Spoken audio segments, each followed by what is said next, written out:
जय हिंद जय भारत। तो पूर्व सैनिकों के लिए बिना एग्जाम डायरेक्ट यहाँ पर एक नई भर्ती का नोटिफिकेशन जारी किया गया है। अच्छी खासी सैलरी, पुलिस के अंतर्गत वैकेंसी है, पुलिस के अंतर्गत बल्कि भर्ती है। सैलरी 55,000 तक यहाँ पर दी जा रही है। डायरेक्ट रिक्रूटमेंट रहेगा और सभी वैकेंसीज पूर्व सैनिकों के लिए ही रहेगी। तो विस्तार से हम इस वीडियो के माध्यम से जानते हैं। आपने चैनल को सब्सक्राइब नहीं किया है अभी तक तो सब्सक्राइब जरूर कर दें। नीचे लाल सब्सक्राइब का बटन है, उसके बगल में एक घंटी होगी, उसको भी दबा देना, जिससे कि जैसे ही मैं अपलोड करूं वीडियो वह आपको देखने को मिले, आप टाइम पे अप्लाई कर सकें। तो ये vacancies Orissa police special strike force की ओर से जारी की गई है।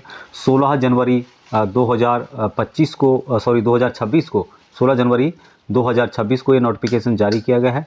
और ये वैकेंसीज जितने भी पूर्व सैनिक हैं उनके लिए है। यहाँ पे आप देख पाएंगे recruitment for ex-serviceman in Orissa police के अंतर्गत।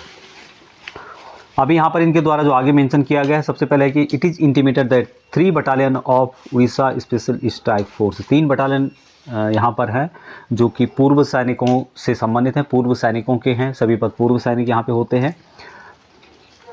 हैज़ बीन स्टेबलाइज, जो कि इनके द्वारा बनाए गए हैं उड़ीसा गवर्नमेंट के द्वारा by enrolled ex-serviceman defence forces के अंतर्गत deploy in various locations in Orissa के वेरियस लोकेशंस में डिप्लॉय है।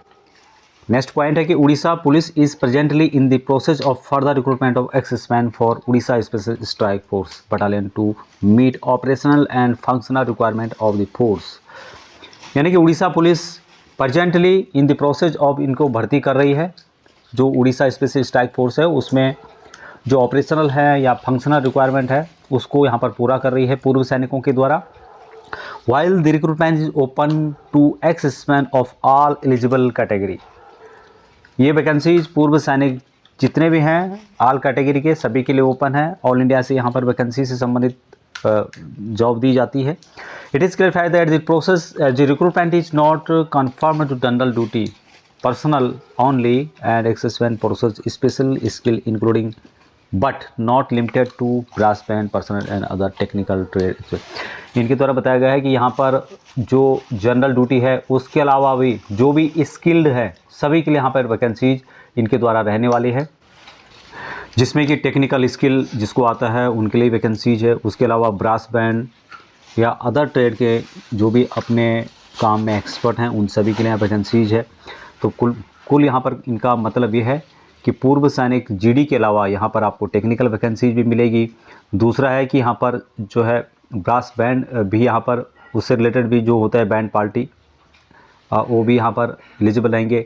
चौथा है कि स्किल जो होंगे, अभी स्किल में कंप्यूटर स्किल भी हो सकता है या आर्मी मेडिकल से रिलेटेड भी हो सकता है या अन्य पद भी हो सकते हैं, उनके द्वारा ये बात बताई गई है।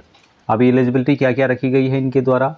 सबसे पहले है कि मेजर एलिजिबिलिटी क्या क्या है। रिक्रूटमेंट जो बताया गया है इनके द्वारा कि should have retired with in 5 year age on January 2026 जनवरी तक आपको 5 साल से ज़्यादा रिटायरमेंट नहीं होना चाहिए। जेसीओज बिलो 55 है, एनसीओज के लिए बिलो 50 है और सिपाही के लिए बिलो 45 एज इनके द्वारा रखी गई है।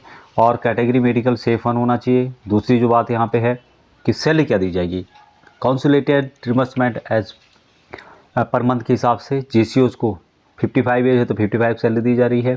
एनसीओज के लिए 50 एज रखी गई है तो 50,000 दिया जा रहा है और सिपाही के लिए 45 है तो 45,000 यहाँ पर दिया जा रहा है। तीसरा जो इम्पोर्टेंट पॉइंट है कि क्रिमिनल केस क्या होना चाहिए उसके बारे में बताया गया है। या तीसरा जो पॉइंट है क्रिमिनल केस के बारे में कि should not have been convicted in any criminal case not awarded with major punishment during the service career. No criminal case should be pending against him at the time his recruitment in OSSF। तो आपका कुल मिला के criminal case नहीं होना चाहिए, यही इनका मतलब यहाँ पे है। दूसरा है कि यदि आप यहाँ पे नज़दीक में हैं तो आप यहाँ पर अभी विजिट कर सकते हैं। यहाँ पर ये इनके द्वारा एड्रेस बताया गया है। Orissa police, Orissa special strike force special operation group training and resource centre, Chandaka Bhubaneswar, pin है 751024। ये इनके द्वारा यहाँ बात बताई गई है। ऑल इंडिया से इन वैकेंसीज़ के लिए आप एलिजिबल रहते हैं, सभी अप्लाई कर सकते हैं। दूसरा है कि इसके बारे में अभी डेट इनके द्वारा कंफर्म नहीं की गई है। ये इनके द्वारा एक पूर्व सूचना दी गई है। तो जैसे ही इससे संबंधित कोई भी नोटिफिकेशन आता है, लेटेस्ट जो नोटिफिकेशन के द्वारा आता है, उसके बारे में हम आपको बता देंगे कि कब भर्ती इनके द्वारा की जा रही है। हालांकि टाइम टाइम पर इनके द्वारा भर्ती की जाती है। इससे पहले भी जो भर्तियां होती उसमें उनके द्वारा बताया गया कि एवरी मंडे को आप यहाँ पर जो इनका हेड ऑफिस है वहाँ पर जा सकते हैं। वहाँ पर आप जो उनका इंटरव्यू होता है एक फॉर्म लेके जा सकते हैं, लेकिन फ़िलहाल इनके द्वारा आगे नहीं बताया गया है। जैसे इससे रिलेटेड कोई भी अपडेट आता है मैं आपको अपनी वीडियो के माध्यम से बता दूँगा। तो अभी तक इतना ही। आप चैनल में ज़रूर बने रहें, क्योंकि जब भी वैकेंसी से संबंधित अपडेट आती है तो हम आपको वीडियो के माध्यम से ही बता पाएंगे। तो सब्सक्राइब नहीं किया तो सब्सक्राइब कर सकते हैं आप। जय हिंद।